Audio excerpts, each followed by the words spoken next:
somebody today. And I almost want to like make it, I wish I could make it a meeting so that we could all see each other since there's not that many people here. But Oh, you can do you that. know what? I don't feel like it, girl. I know I could. It's just like I don't. Like you just What's up, click on chat? it. It's HERMIXALOT with Fem House. This is Geexella. We're talking about dance music and activism. We were just yapping in the practice session about being real with y'all. Like, we don't actually really feel like being here. As y'all know, there's a lot going on in the world.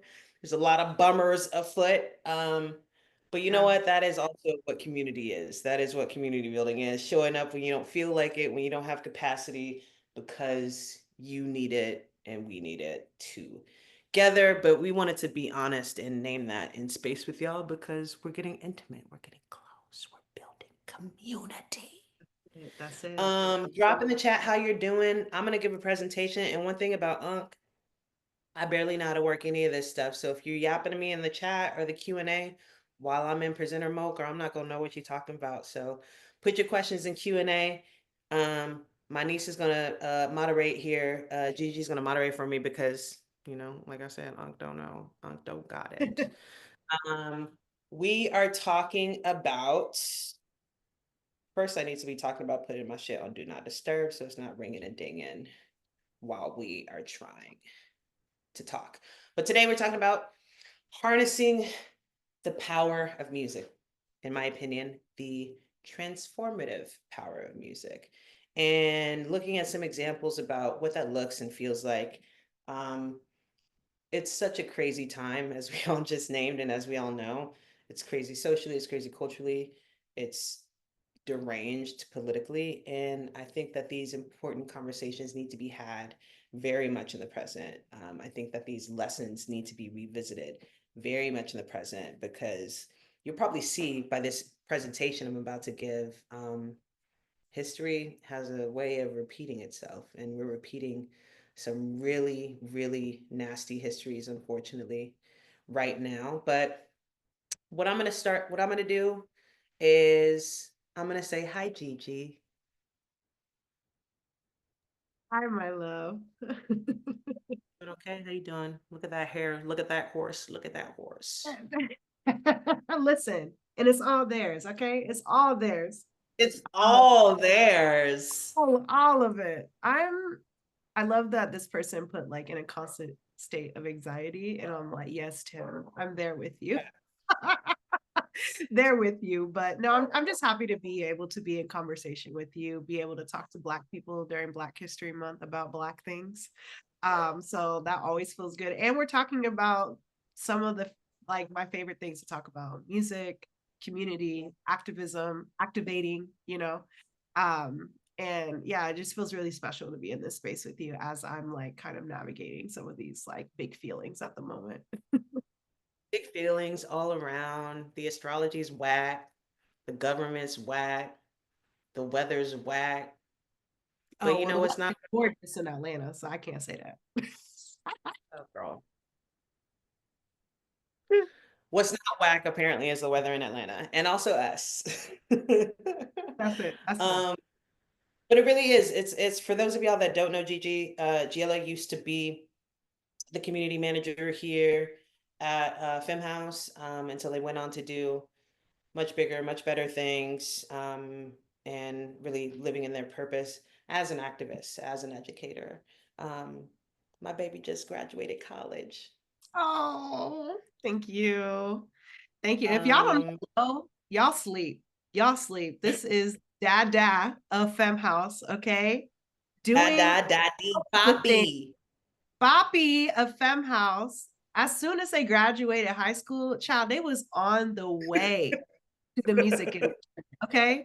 And have stayed there ever since. A professor, a father, okay? Girl, Like that's also, why she's so tired though, amen. amen. And also just doing But for, some incredible work too. I appreciate you. For real, all jokes aside, like I think that this space that we're creating, that we're co-creating here together, with these new programs is really much needed, and more needed than ever. And it's such a privilege and it's such an honor, to share these spaces with you, to have you, our community, shape these spaces with us as we get our feet wet and figure things out. And I want you to know that, I created these new programs because I want us to have safe spaces to come and have big feelings and talk about things that we can do and ways that we can make impact, in our little bubbles, not this greater bubble that we seem to always be focusing on. Mhm. So to that end, today we're going to talk about disco. I'm going to talk about disco. GL is going to blow your mind with something completely fucking different, but I'm going to talk about disco because to me, it is in my professional opinion, it is the actual origin story of dance music. And also, it is the activist heart, or should be the activist heart of this culture that we are participating in with one another. So what I'm gonna do is start to share our presentation, I guess, if I'm doing it right. I have two Got screens and I've this. never, do I have the right one? You do. You do. Oh, you lying for real? Look at that horse, look at that horse, No, that's right. that horse. Well, today we're going to talk about harnessing what I believe that to be the transformative power of music in the context of dance music and activism. Again, I am HERMIXALOT. This is the lovely Geexella. I teach a class at UCLA. It's called Music and Activism. And so a lot of the information that I'm sharing here with you today is my extremely professional opinion and also information that I share with my students. If you're interested in more expanded contacts and more expanded resources, we'll be putting those on the website next week, www.thisisfemhouse.com/for the culture, our new hub for music education and amplifying historically underamplified voices. So let's talk about the activist history of music in the United States. The thing about music in the United States is that American music was built at the exact same time that the United States social identity and cultural identity was built. That means that it is inherently, intrinsically, and forever tied to activism, to protests, to capturing social, cultural histories and contexts. From the oral histories of enslaved Africans transferred through the American South via the creation of the blues, which is the bedrock and the heart and soul of literally every musical genre that you've ever heard, to the jazz and R&B that soundtracked and sustained the civil rights movement, to the anti-establishment anthems crafted in punk rock. Music has always been rooted in and intrinsically tied to American history. Artists throughout history have used their music, their platforms, and their voices to spread their lived experiences and impact their communities, which you in turn tend to do. So let's contextualize disco for a little bit. Let's talk about racial integration. After the civil rights movement, the races mixed in ways never before seen in US history, especially in city centers. So, folks of all backgrounds are living in really close proximity. They're sharing not just space, but culture, music, fashion, ideas. Um, and as we know, if one of us gets rights, everybody gets rights. So we think of the civil rights movement in the United States as rights for Black people, but it was really rights for humans. It was a human rights effort, and it also sparked a cultural revolution for every single movement of equality that followed, most notably the women's and gay rights movements. So people are race mixing and people are having sex, girl. Oh my God. The second sexual revolution of the 1960s, triggered by the wide scale adoption of birth control in 1960, paired with the development of new drugs to combat STIs, had people horny, child. Everybody was acting out. People are having sex. People are feeling liberated. People are feeling free with their bodies. People are feeling exploratory of sex, of new ideas, of gender presentation. All of this is sort of toying with really traditional ideals. And so people are sort of like finding new ways to express gender and to show up visibly as gender. A lot of really visible musicians are doing so, gay, straight, otherwise. They're doing so very publicly. So overall, there's this queering of music. Pictured here are Grace Jones, David Bowie, and Alice Cooper. David Bowie and Alice Cooper are straight white men. Um, in this time that these pictures are taken, they're being called queer, they're being called gay. They don't care. They're in the biggest stages of the world, dressed like this, acting feminine, acting gay. Um, and on top of this, everybody's on drugs. Everybody's high on LSD. Everybody, and so this is where everything coalesces in a perfect storm of liberation and freedom, thus disco. Um, Gay culture and disco are inherently tied together. We talked a lot about Chicago the last time we were together when we had DJ Lady D here. So I'm going to talk about San Francisco and New York City, which are also hubs for disco's popularity and also gay culture hubs. By the 1970s, at the height of disco's popularity, all the marginalized people are sort of being, they're at this precarious state of feeling and being the most free they've ever been, and also suffering from a bit of backlash of these new freedoms. Everything's starting to get a little in your face. Disco's going really mainstream. All the biggest bands of the day are sort of like dudes dressing like women. You have the Bee Gees, everybody's got long hair, you've got Electric Light Orchestra, everybody's wearing the tight pants and stuff like that. Everything's really, really gay. And so all these folks are sort of being slowly pushed, the real folks, not the folks that are like benefiting from sort of like this culture as a costume, are being pushed back into, their neighborhood haunts. And so disco's origins musically are in the gathering places of the traditionally marginalized. Its musical style is an amalgamation of music from Black, Latinx, and Italian venues. Pictured here are Sylvester. Um, in the middle there is the logo for Paradise Garage, which we'll talk about in a minute. And the last picture is, I don't know who they are, but I thought it was a cool picture. It's obviously very, very gay. There's a drag queen on the back, a big motorcycle, handlebar mustached motorcycle man. It's giving Village People, it's giving San Francisco. Pictured here is the Bay Area Disco DJ Association. Um, San Francisco is a haven, and it established itself as a safe haven for freaks and hippies as early as the 1960s. And it quickly became a haven for gay men escaping oppressive small town environments.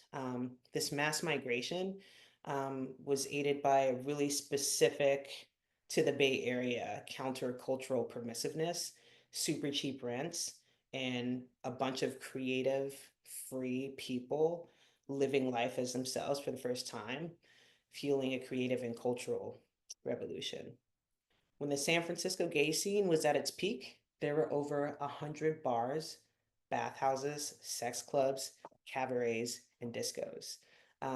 This was empowered by the policies of a gay-friendly mayor, George Moscone, and gay activists and San Francisco board supervisor Harvey Milk, both of whom were tragically murdered in the mid 1970s, if I don't believe so.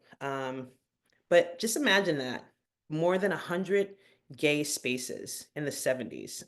There's much less now, and girl, I'll run through all of them. So is LP Giobi. She's not here, but she would tell you herself the things that we've done at the end up and at the stud, and I'm gonna just leave it at that. But just imagine a city that's sort of first dealing with queerness, accepting queerness in this way, such that over 100 venues of the cities are dedicated gay spaces, not spaces that gays have taken over, feel kind of cozy in, but affirmatively gay spaces. It's really revolutionary. When you put a bunch of people together like that, a bunch of magic happens. So here are some San Francisco notables. Sylvester. Sylvester is disco's first out gay global superstar. Here, Sylvester is sort of styled as a woman. He's actually styled as the disco singers of the day. All the great disco super, excuse me, popular disco artists at the time: Donna Summer, Diana Ross, Gloria Gaynor, Evelyn Champagne. They're all big, loud, fabulous, dripping in sequins, just diva down. This is Sylvester, a big black gay man from Watts, California, dressed up just like them. That's a really, in itself, activist. That in itself is revolutionary. That in itself is an act of protest to the establishment, and really sort of, to me, solidifies the importance of disco, and the ecology of disco as inherently activist. Um, San Francisco is also one of the first electronic music programs in the country. The City College of San Francisco had an electronic music program.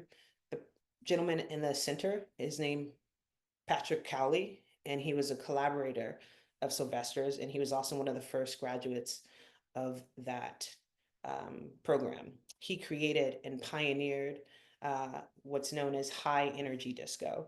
High energy disco is extremely self-explanatory. It's super fucking fast because everybody's on cocaine and poppers. And everybody just wants to dance as fast as they can all night. It's just like, picture the fastest moving, most frantic uh, rave, like gay, sweaty rave that you've ever been to. Chances are some version of high energy disco is playing at it. The last gentleman there, his name's Steve Fabu. He created gay bathhouse music. A gay bathhouse, for those of you that don't know, is exactly what it seems. It's quite literally a bathhouse with hot tubs, saunas, and stuff like that, where you go to cruise and have sex.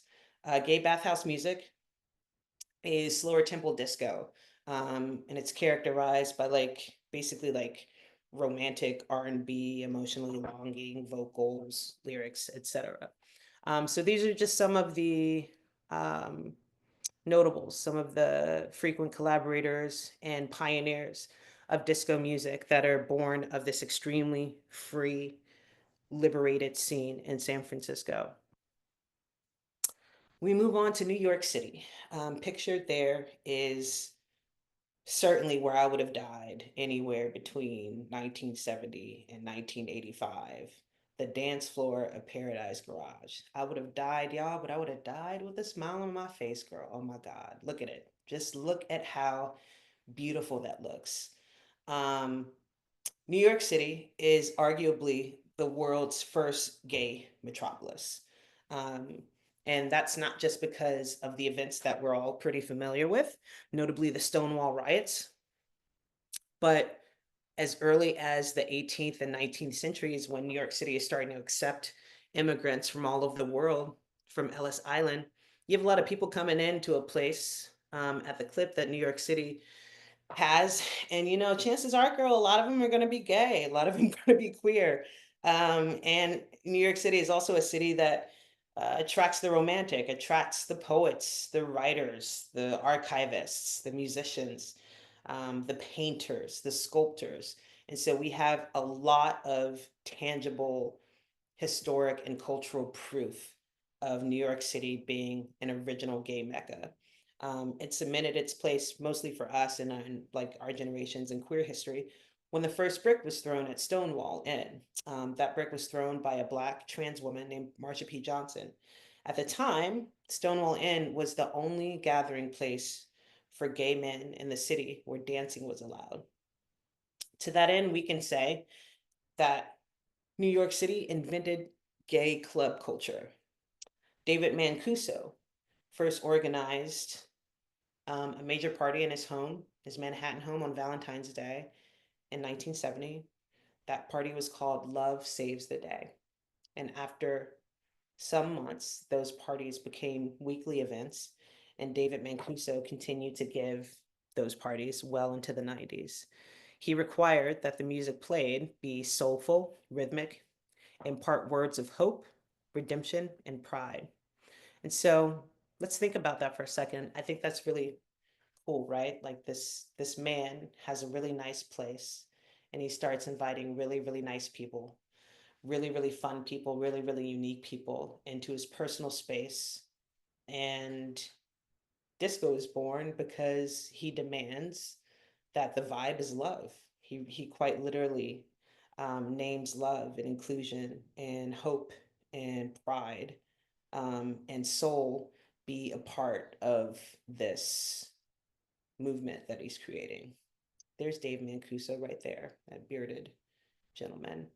Um, his success at keeping his parties underground while also legal inspired many, many others, and many other discos of the 70s and 80s were modeled after the loft, including the Paradise Garage, the Gallery, 12 West, the Flamingo, and later the Saint. He's also famous for starting the record pool system for facilitating the distribution of promotional records to DJs. So all the DJs on chat with us right now, if you send your um, record to a promo pool, that's because of David Mancuso.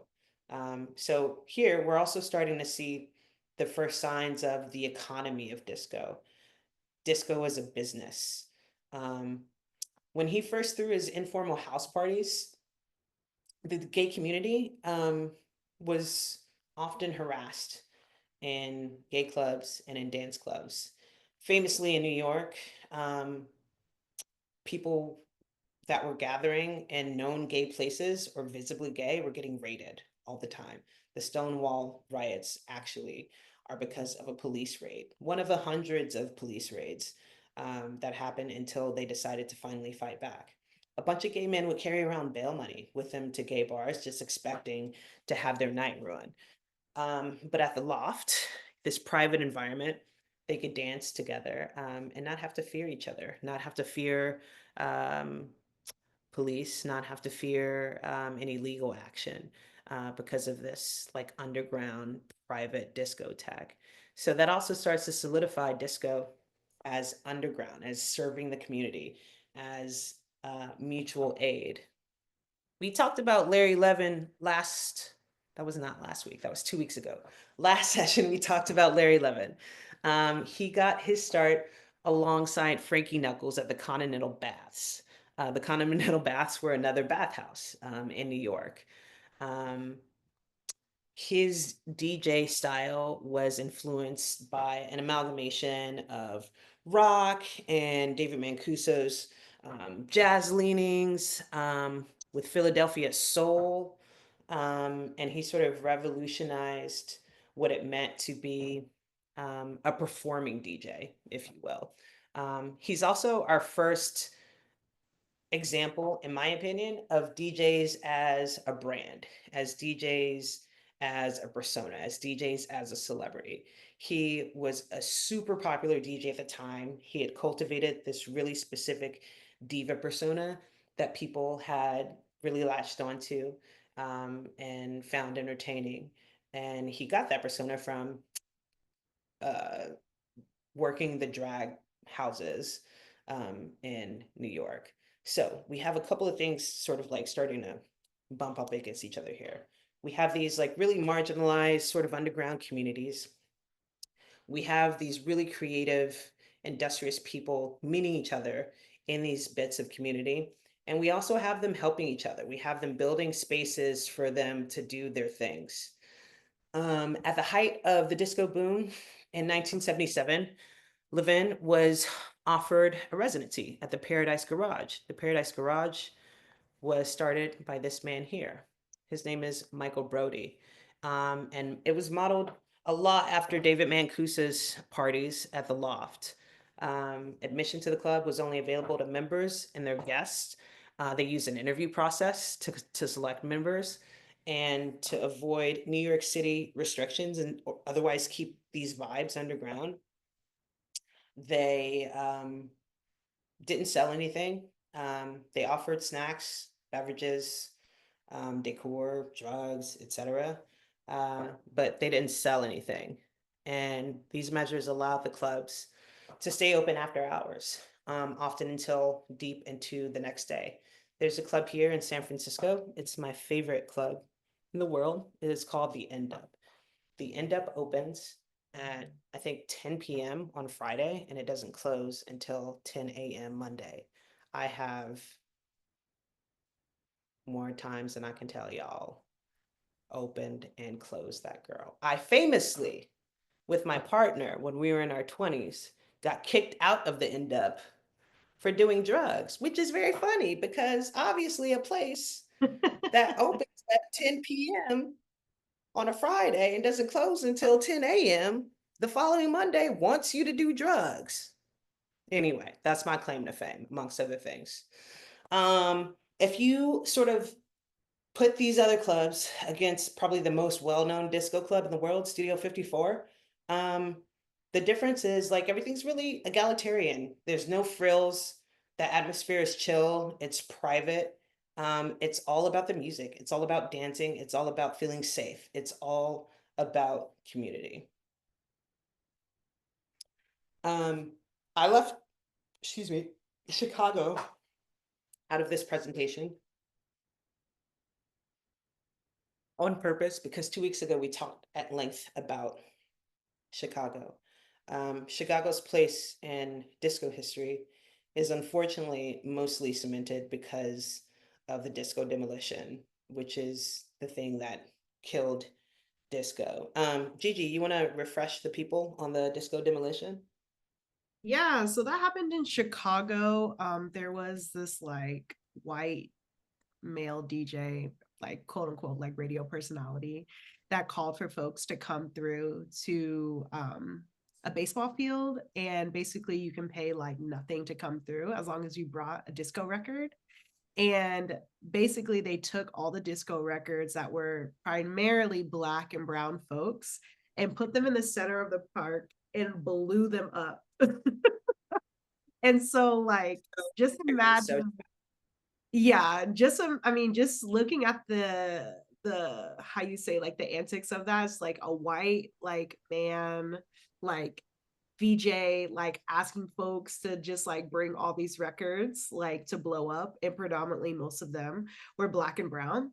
And a lot of like what Lo has been saying is just like disco music also has this like really undertone of like what was happening like in the 60s, the late 60s, early 70s, of just like revolution and like anti-war and Black folks like trying to like find like freedom and equality. And so I think it was like a lot of folks named that it was a very intentional thing.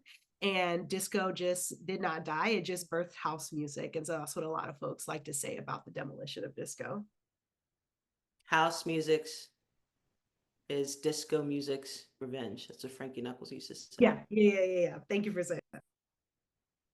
Um, yeah, so to that end, what's so goofy about the disco demolition is that by the time they did it, this is what people that aren't actively participating in community, but rather looking at other communities, getting it how they live it, and feeling jealous and hateful and fearful. Um, Disco had long jumped the shark. Like they were reacting to disco being almost a cartoonish, a caricature of itself. Um, there was like, Rick Dees released a song called Disco Duck, and it's just like a cartoon duck, like made a disco song. That's inherently unserious. This is like post Saturday Night Fever. This is when literally every single person with a song on the radio has some version of disco up because it's become this cash cow, this sort of like extraction of not even the essence, not even the heart and the soul, but the glitz and the glam and the sort of like the aesthetics of it versus like what we've just established to be really meaningful community and activist roots, right? So they were blowing up. I think it's great that they blew it up, right? Because these communities are sort of forced back underground.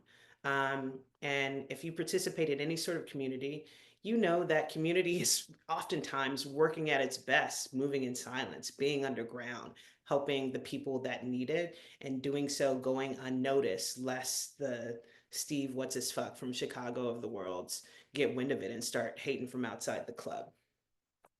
Um, the Reagan administration at this time is starting to reflect a bunch of bad vibes.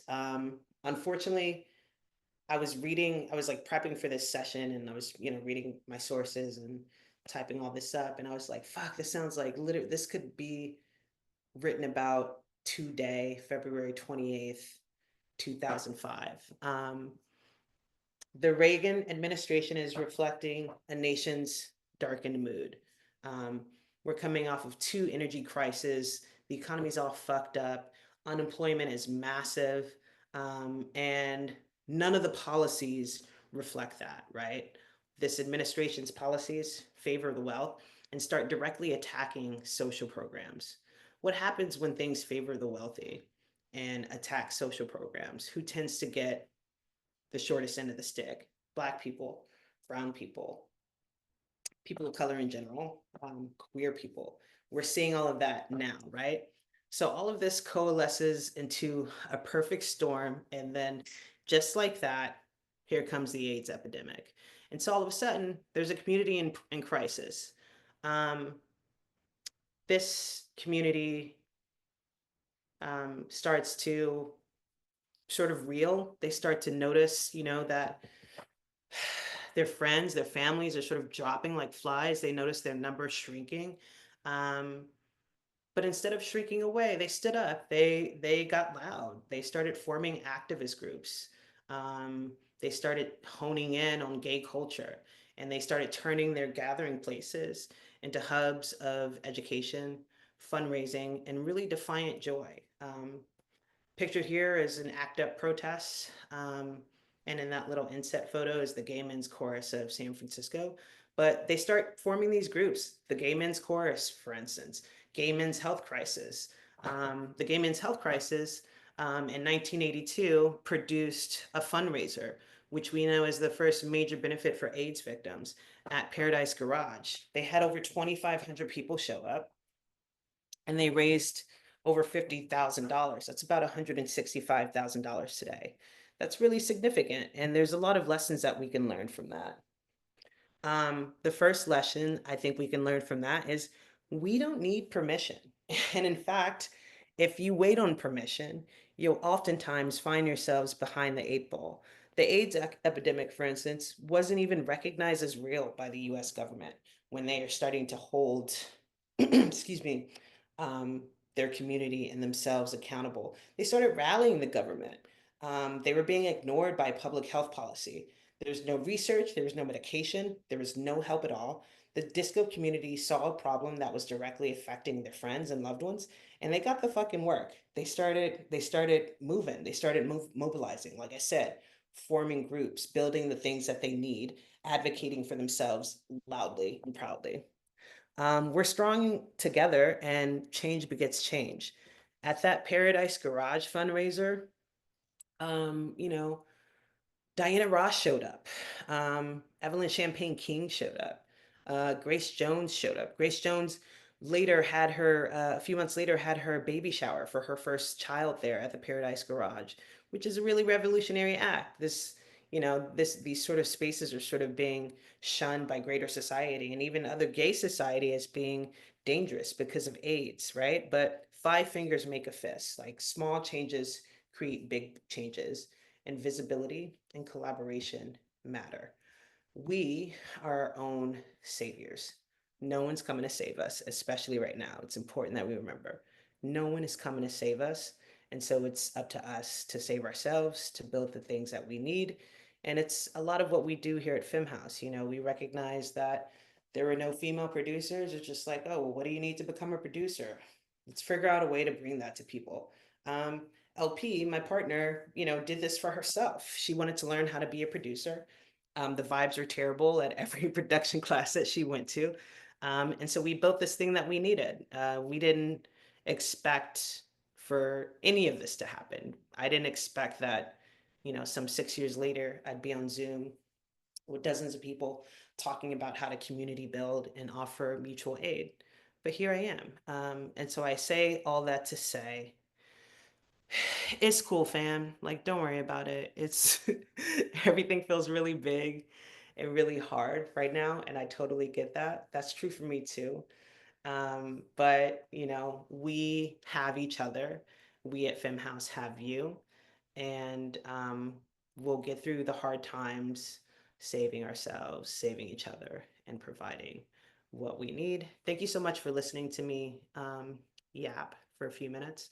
I'm going to put a bunch of resources next week up about mutual aid, including this presentation, some historical context, some articles, some videos, everything that Gigi shares.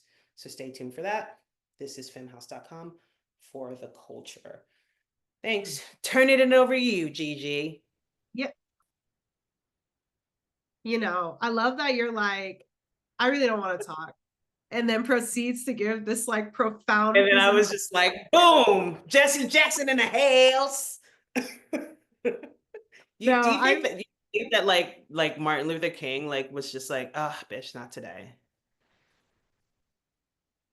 I want to I'm know. sure he was, and then was like, and I have a dream. It's like, I have a dream to go to sleep. No, literally, literally. No, I just really appreciate just like all of the things that you were just like saying about just like we don't need permission, you know, like we have so much to learn from, you know, these histories, and the things that we're doing now, you know, are so important because like as Tim with the bars, I have to repeat what he said. Every 8 bars, history loops. Clearly we're in the breakdown phase. You gotta Huh? work. You gotta work. That's a bar right there. That is a bar. And I think that was just like so profound for him to like, for them, I don't know your pronouns, to like say that during your presentation. That was just so powerful. Yeah, so I'm gonna go ahead and share my screen and try to like come back like after that beautiful presentation to talk about my dance party that I started in Jacksonville, which ultimately led me to Femme House, which I so appreciate. And before I kind of like dive into the things, I do want to name that like I am gonna be talking, is my okay. I am gonna be talking about like some like light police brutality, like gender violence things. So just kind of want to like get folks like prepared for that. As like Black and brown, queer and trans folks in this moment, we are living in just like such horrid times, and normalizing these things is not okay. So I just want to like name that. So just to kind of give a little more context about me, this is like a photo from like one of the first like DJ gigs that I ever did in 2016. It was at like this cute little zine shop in Jacksonville, Florida, where I'm from. And I just want to name that like, yes, I'm a very proud Southerner, and I spelled Southerner wrong. I'm always spelling one thing wrong in my presentation. I can't. So Southerner, a DJ, movement builder. See, I need a copy editor, okay? Because I can't. A movement builder, dreamer, and also like most importantly, I'm a student. And the reason why I kind of like name a lot of these things is because I use a lot of these like different parts of myself to show up when it comes to DJing, to curating space. Because all of these things are like really important to me, and they really just like make me who I am. And authentically who I am. So when I started Duval Folks in 2018, child, baby Geexella, I was like just starting to DJ. I got my first residency like at a queer club or LGBT Gigi, club. And I have to interrupt you for 1 second. I hope you yeah, don't mind. no, I you're just wanted to good. say, Duval! Yes, Kelsey with the Duval period. Yes, name that. So yeah, folks don't know in Jacksonville, for some reason we don't refer to Jacksonville as Jacksonville. We refer to it as a county, Duval. So yeah. But in Duval County, unfortunately, Jacksonville was kind of like this space for the epicenter for Black trans death. If folks are not aware, 2017, there was a mass shooting in Orlando, Florida, at a queer club called Pulse, which was on a night that was a primarily like Latinx night. So then, like a year later in Jacksonville, we're starting to see these like Black trans women being murdered. I want to kind of say their names in this moment, which is Natasha English, Celine Walker, and Catalina Christina James, say their names. And it was just like a really interesting and really sad moment because a lot of the police officers were also misgendering these women when they were like reporting it. So it wasn't being treated as if like there was this epidemic of like trans like genocide happening in Jacksonville because the police were misgendering these women. So we had to fight to get their names and their genders recognized. I also was like working very closely with a lot of the families that were like affected by this, and also like other families that were experiencing state sanctioned violence by the police.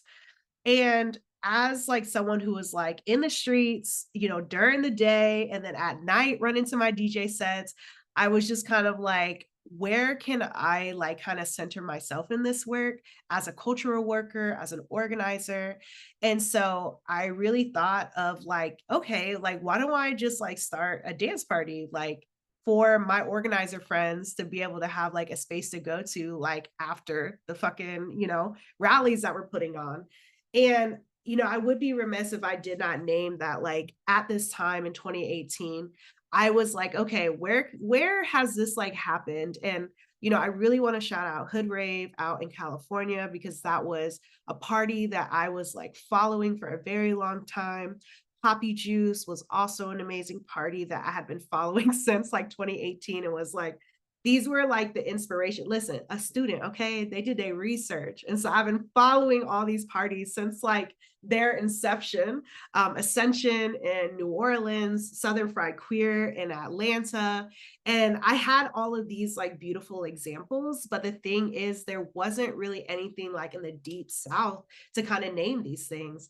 Um, and also shout out to like Afropunk too, because I also went to Afropunk early like 2016, 2017 days as well.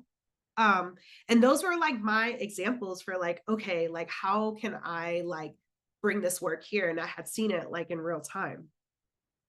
And so I want to uplift this quote from Dean Spade, who's an amazing, amazing scholar that names that like mutual aid is the radical act of caring for each other while working to change the world.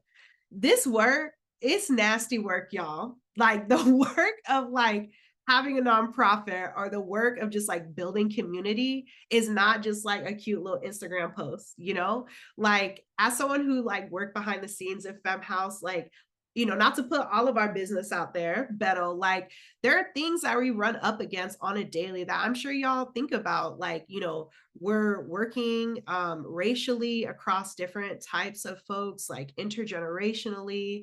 Like, most of Fem House folks are, grew up on the West Coast. I grew up in the South. Like, there's all kinds of things that are like coming into play when we're doing this work. And we have to like remember those things that like not only are we working to care for each other, but we're working to change the world. And changing the world, that's some hard work right there. And I really think that this really like conceptualizes like a lot of the things that I came up against as I was starting to like do these things. And yes, as a Capricorn, I was doing this shit by myself. I was a DJ, I was the promoter, I was the social media, I was making sure my volunteers were there, and I was a talent. So do not 10 out of 10 would not recommend doing that. But these are things that I kept in my mind as I was like creating these spaces. And most importantly, what I learned while I was like doing these like sites of like mutual aid is just like connection, like connecting with my community. I got really close with like the LGBT center that was in Jacksonville that sponsored a lot of the events and also pulled up doing like HIV testing and STI testing and made sure like condoms were available.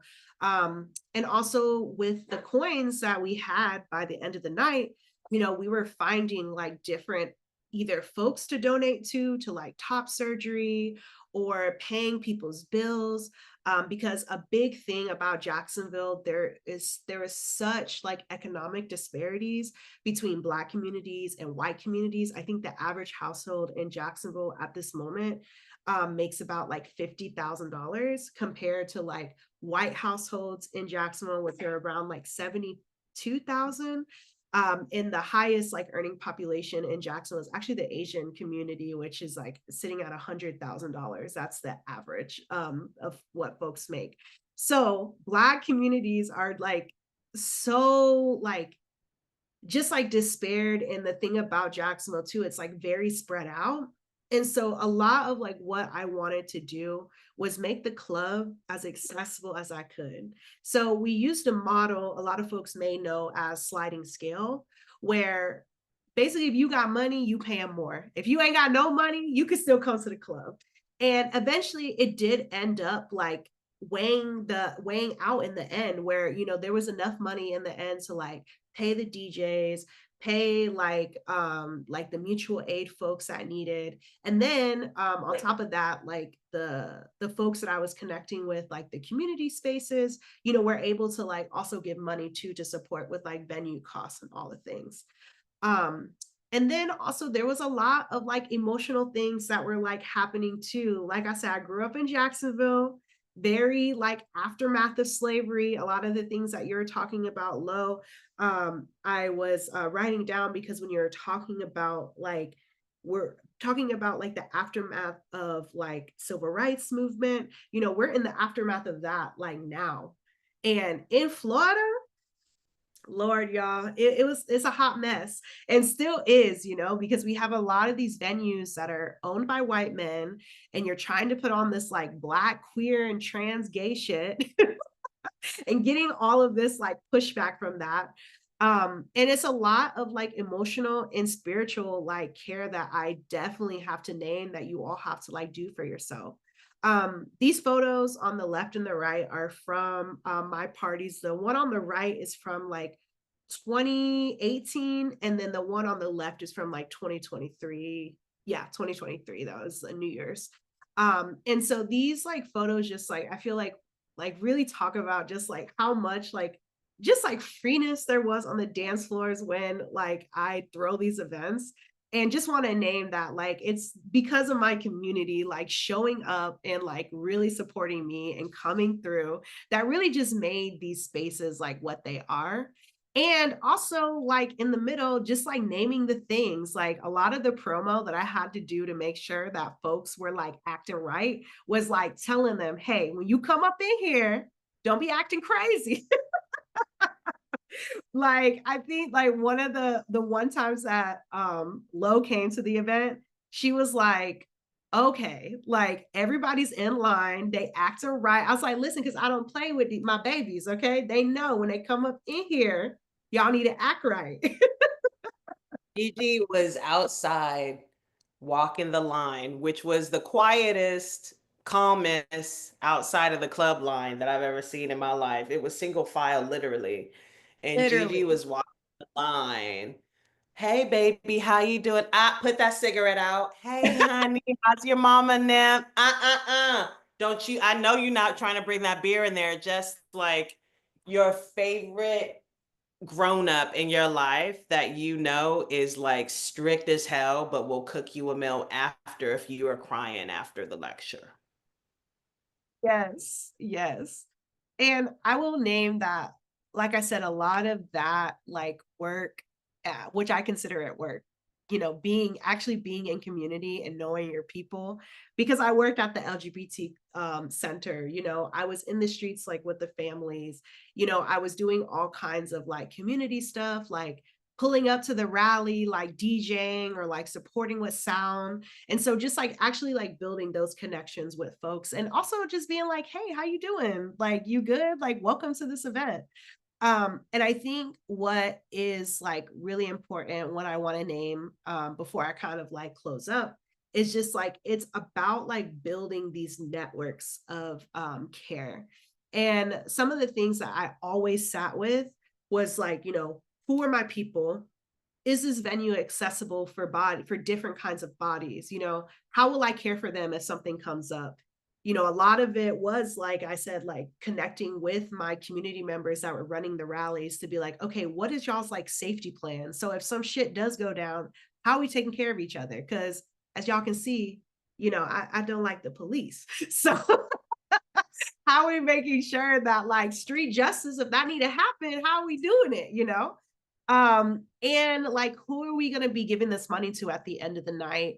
And how can we just like continue to be transparent, like with the community as well?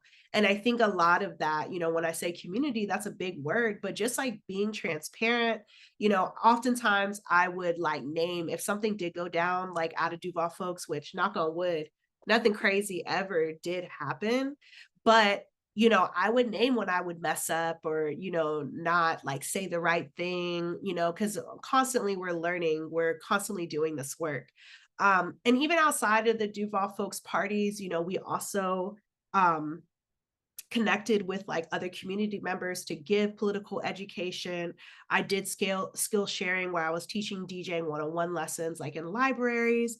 And I think it's just like really important at the end of the day for folks to see like a Black, Latinx, fat, like queer person like doing this work.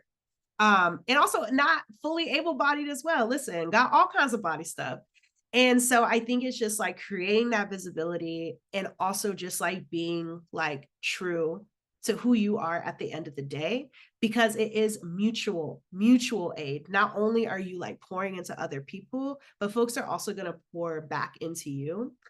And I want to leave y'all with this. It's an amazing quote from one of my homies, Laura Chow Reeve, that says like safer spaces do not merely exist because we say they do, but they must be cultivated, nourished, and worked on. So it's not just like y'all like putting it together and being like, oh, this is a safe space. Like, no, what are you doing to make that a safe space? Because it is work, but it's not work that you're meant to do like solo dolo, like by yourself. And so you want to know more about how you can do that? Shameless plug, how to create a safer dance floor.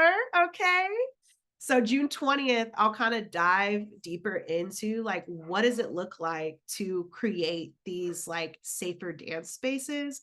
And I'll still continue to use my case study of Duval folks to kind of like name like how to do that work, what that looks like in real time, like what can your marketing look like, what can connections look like, how to draft an email. Listen, boo, I know it is hard work and I've done it. Auntie has done it. So let me help you. But thank you, Fem House fam. And I always love being able to be here and be in conversation with y'all. But yes, if you want to learn more, this is where you can do that. We love a plug. And let me tell y'all, Film House fan, that's just the tip of the iceberg of what we're planning for Pride Month and Black History Music Month in June. And I can't tell you how transformative it will be for you if you yourself are feeling like I need to do something. I want to do something. I have no fucking clue where to start. And what did Auntie tell us a couple of weeks ago when DJ Lady D was here? She said it really starts by feeling into your own power. And you can't be powerful for someone else unless you feel powerful for you first. So we're here to help you with that by empowering you with skills, by empowering you with education, by giving you resources so that you feel like you belong, because you do. We've just spent the past 45 minutes talking about the power of the collective. We are the collective. The government is very clearly not the collective, girl. Healthcare is very clearly not the collective. Like, we are the ones that are charged with our care. We are the That's only it. one coming. That's it. And you know what we're here to do? I'm very blessed to have like I said, I never thought that FemHouse, we didn't mean for FemHouse to be any of this. It is because of you. So let FemHouse be your beacon, not because of all that we're able to do, but because you built it. Y'all did this. We were just Mhm. like, well, I guess we'll go to Ableton and get some licenses. And that's literally heads empty after that, girl. It was just like, that's all we can think of. So everything that we've had, everything that we've done, everything that we've accomplished, all the impact that we've had, all the equity that we've created in small ways and big ways, y'all did that. Y'all did that. And so let that lead you, let that guide you. Thank you for being here. I would take questions, but I hope you don't have any. If you do, drop them in the chat. But I hope you don't. I'm not told you like Am in tears. No, just thank you, Lo, for just like all your brilliance and bringing the children like the history of disco. Um, Oh yes, no worries. And also just like creating this, like this whole beautiful empire. Like it's gorgeous. Thank you guys for proving that you give a damn and that it works and that you need it and that you want it and that you deserve it and that it's daddy's job to give it to y'all. That's Shit. it. That's I'm gonna it. keep going. I'm gonna keep going. Not today, but maybe tomorrow. Yes. Well, I don't think the children are dropping off. They don't have no questions for you. Good. Bye. All I of this again to remind you will be up on thisisfemhouse.com/ for the culture. The recording of this Zoom will be up. Our presentations will be up. We'll link you to some movies, some books, some articles, all the good stuff that we talked about today. And it'll live there forever. So I'll see you there, but not today, girl. This is HERMIXALOT. This is my baby Gigi and my favorite Femhouse t-shirt design, mind you. her. That's that Gen Z shit. I can't even do that. That like gang sign card that y'all do. I can't even do that. I'm out. I love you, Gigi, and I love you, Femhouse fam. Take it easy, y'all. Bye, y'all.